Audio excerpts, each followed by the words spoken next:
Our session today is on the art and science of strategic planning. Today, we will learn the 7 steps towards building a strategic plan. We'll discuss the difference between proactive and reactive planning. And we'll talk about some other things too. A strategic plan is a map to guide you between 2 points: where you are, your present reality, and where you'd like to be, your future reality. Put differently, you might ask the questions in this way: who am I? Whom do I want to become? What must I do to fill this gap? What is our organization today? What would we like for it to become? And what things must we do so we can get there? In other words, planning strategically, not by accident, but by design. Every organization goes through several important phases. I'd like to show you what those are, and as you see them, examine in your own mind's eye where you may be right now. Let me draw a little something on the board. The first stage in the life of every organization is what we call the entrepreneurial stage. That is where you conceptualize an idea. That is where you have a vision and a dream. And we might say that stage is somewhere right here. We haven't yet begun anything. We're just sort of talking about it and thinking about it and dreaming about it. The entrepreneurial stage. Almost every great organization came out of an idea somewhere. An idea brought forth by some entrepreneurial spirit. Second stage is what we call the growth stage. If the idea is a good one, then what happens to it is it takes off. People begin to buy from you, more people begin to join you in this effort, and you begin to grow. And of course, with the growth pattern come all kinds of growing pains. Change is demanded of you, adjustment is demanded of you, but growth is fun, growth is exciting, growth is positive, growth is very motivating. Because when you get up in the morning, you see things happening. Here's the part I'd like to focus on. Next stage is what we call the maturity stage. You had an idea and you put it to work and it took off. But it cannot keep taking off. When you want to go on a trip, you first get on the airplane and you are at land level. You're right there, smooth on the airport. Then what happens? The airplane picks up speed and the airplane takes off in the sky, like the growth stage. Eventually, though, the pilot will come on the microphone and say, we are now cruising at such and such a level. That's the maturity stage. It implies on a trip that this is as high as we're going to go. It implies in a business that this is our best at this moment. The trouble, my friends, is your business cannot stay here. One of 2 other things will happen. Either your business must have another growth pattern. We call this renewal. If this is the comfort zone, if this is the maturity, if this is complacency, what happens after that? One of 2 things. One is called renewal. We will begin all over again like we did down here with the idea, maybe more ideas, more change, more excitement, more education, more training. And we take off again with a sense of renewal. Or it is very possible that something else takes place. The organization begins to go in a downward fashion like this. Now, isn't that sad? Organizations just begin to go downhill slowly and surely. Here's what cannot happen. What cannot happen is you're not going to go on forever in the stage we call comfort zone. This is not a possibility.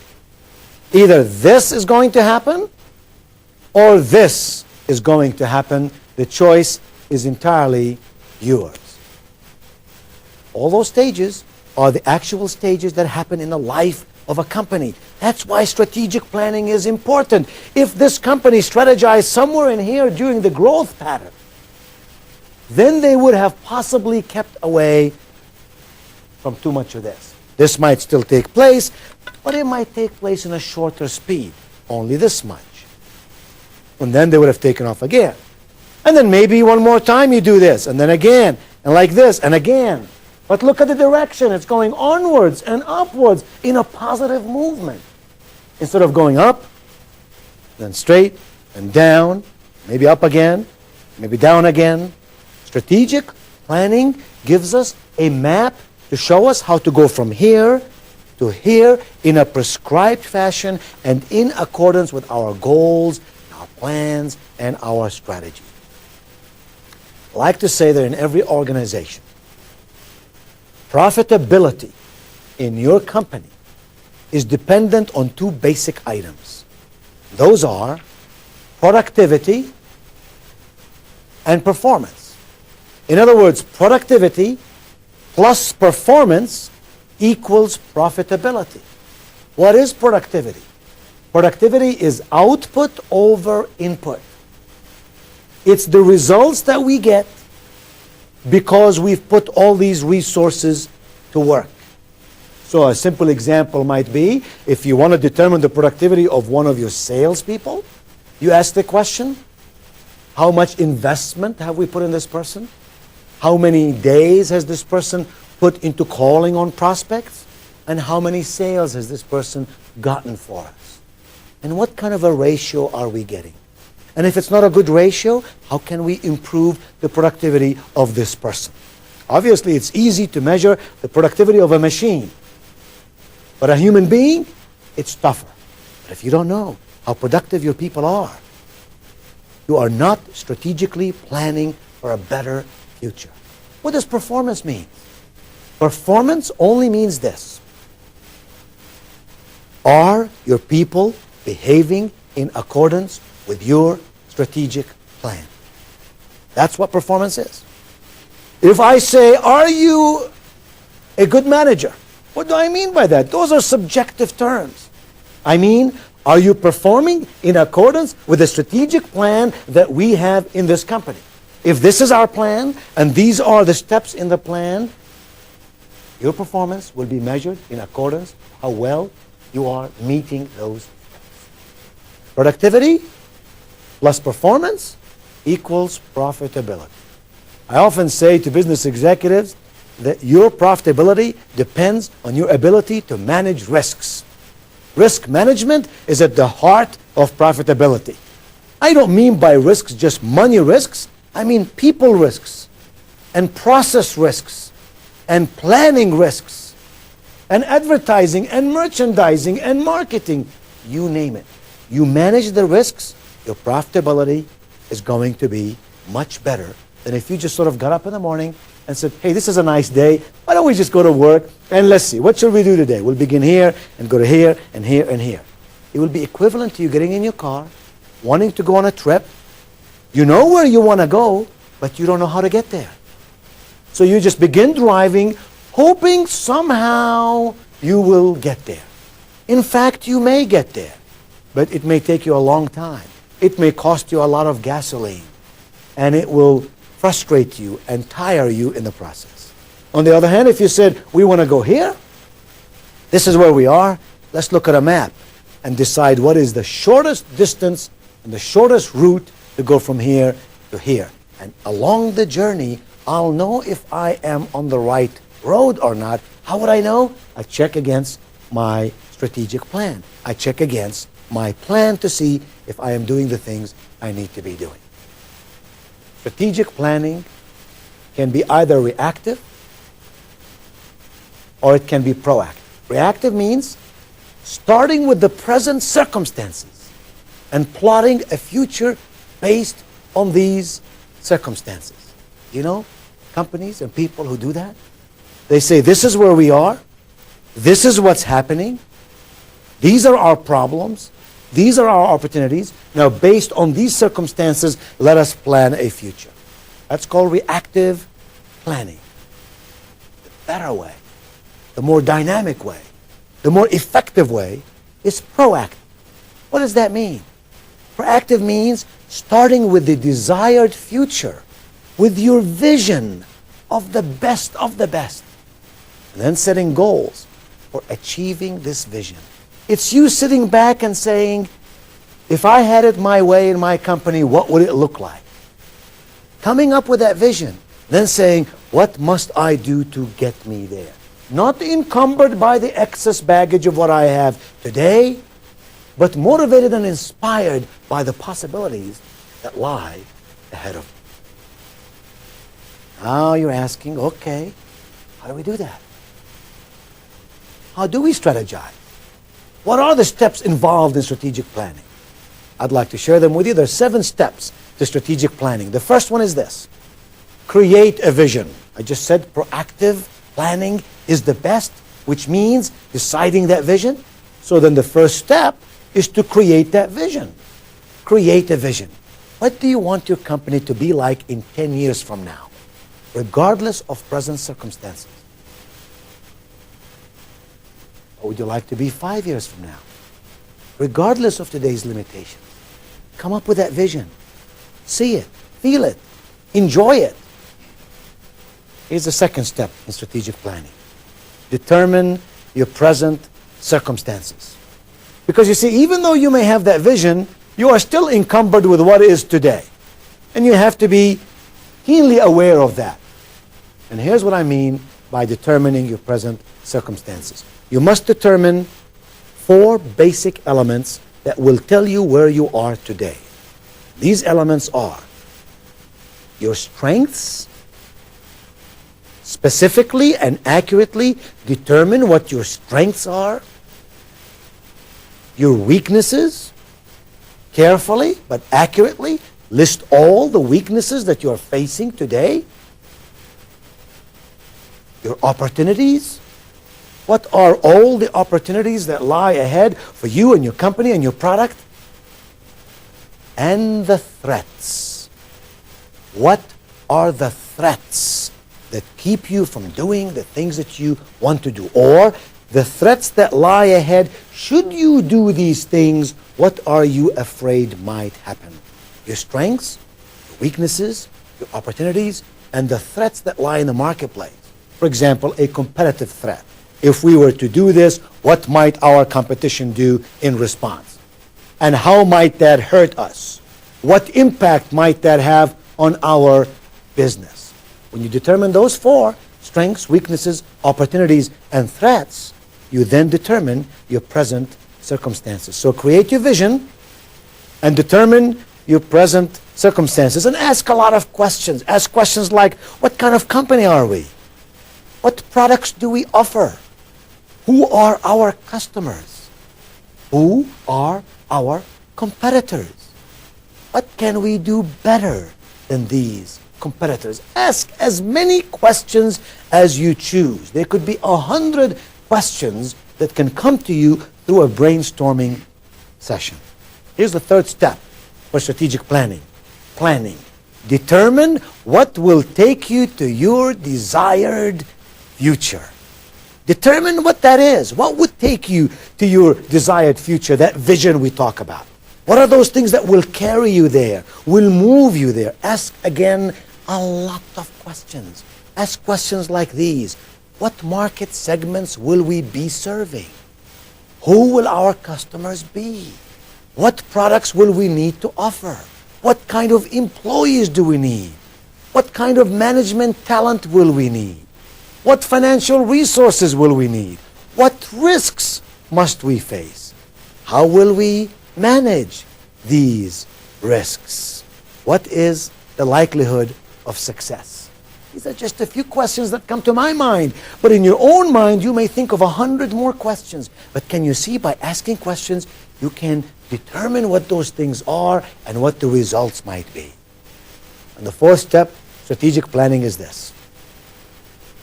Develop action plans to to bridge the gap between your present reality and your vision. Start with your desired future, remember? This is what you really would like to have. Start here and plan backward.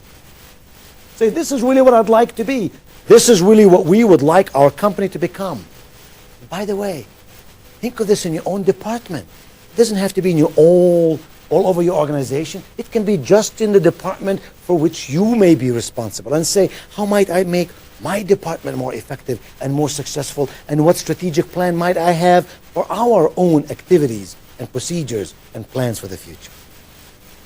You might set long range, intermediate, short range goals. You might set action steps, timetable to reach those goals. The point is, decide who will be accountable for each action.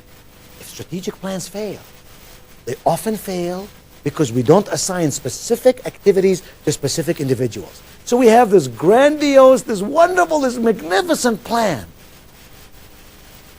but we have not assigned specifically who is responsible for every part of this plan. Who will monitor it? Who will do it? Who will report about it? And who will make corrections when corrections really are needed? You must develop measurable criteria for evaluating each step. If a strategic plan is to work, you must ensure that every step is measured, corrected, and the criteria are lived by. The fifth step is to implement the strategic plan. You've done all this work and all this homework. Now, how do you implement it? Put it to work. Assign it to people, assign timetables, but now actually put it to work. Make the necessary changes to make it happen. Number 6, evaluate your progress. Take a recess to reassess. Is it doing what I want it to do? Am I achieving the things I thought I'm going to achieve? And if I'm not, adjust. And if I am, celebrate the successes. Then the 7th step, strategic planning, to make those necessary changes to the systems and to the structure to achieve your plan. In developing your strategies, you can be either conventional or you can be inventive. You want to be inventive. Conventional strategies follow well-worn paths. This is the way we've always done it, based on what has worked in the past. But inventive strategies, those creative, innovative, inventive strategies break new ground. They also profit by experience. Past experience, experience of competitors, experience of watching what happens in the marketplace and in the world around us and about us. Strategic planning should encompass every aspect of your business. Some of my clients, for example, broke a strategic plan down into these areas. It doesn't mean you have to break yours in these areas, but this is merely an example. Break them into focus. What are they focused on? What is their focus? Talk about customers. Who are their customers? Satisfaction. How do we get people satisfied with us? People externally, customers. People who supply us, our vendors. People who work with us, our employees. Business focus, which is different than personal focus. Business focus, what markets do we want to be in? What future do we want to prescribe? Employee motivation, how do you ensure that your employees are with you? Are doing the things you want them to do? Motivation has to be renewed every day. People who did very well yesterday may not do very well tomorrow unless you constantly keep them excited and inspired. How about global leadership? One of my clients talks significantly and insensely about leadership in a global sense. How is our world coming together to work, to make good things happen? Market focus? Technology? How does technology affect your business today? And what might you have to do 5 years from now, 3 years from now, maybe even 1 year from now to accept and adapt to all these techno trends about us and around us? And many other things that you can think of in your business. strategic alliances, financial leverage. There's a whole list of those issues that impact who we are and what we do. In summary, my friends, let me say this. Strategic planning does not have to be academic. It does not have to be complicated. Determine where you want to be at some point in the future. Your vision of what can be. Determine where you are at present, today, with your strengths, your weaknesses, your opportunities, and the threats. Spell out that vision. Establish goals which will take you to your vision. Develop action plans to take you to those goals. Set timetables. Establish accountability. And develop systems of measuring progress. And as you succeed, celebrate those victories. The small ones that move you towards this vision. Because the future, your future, is very, very bright indeed.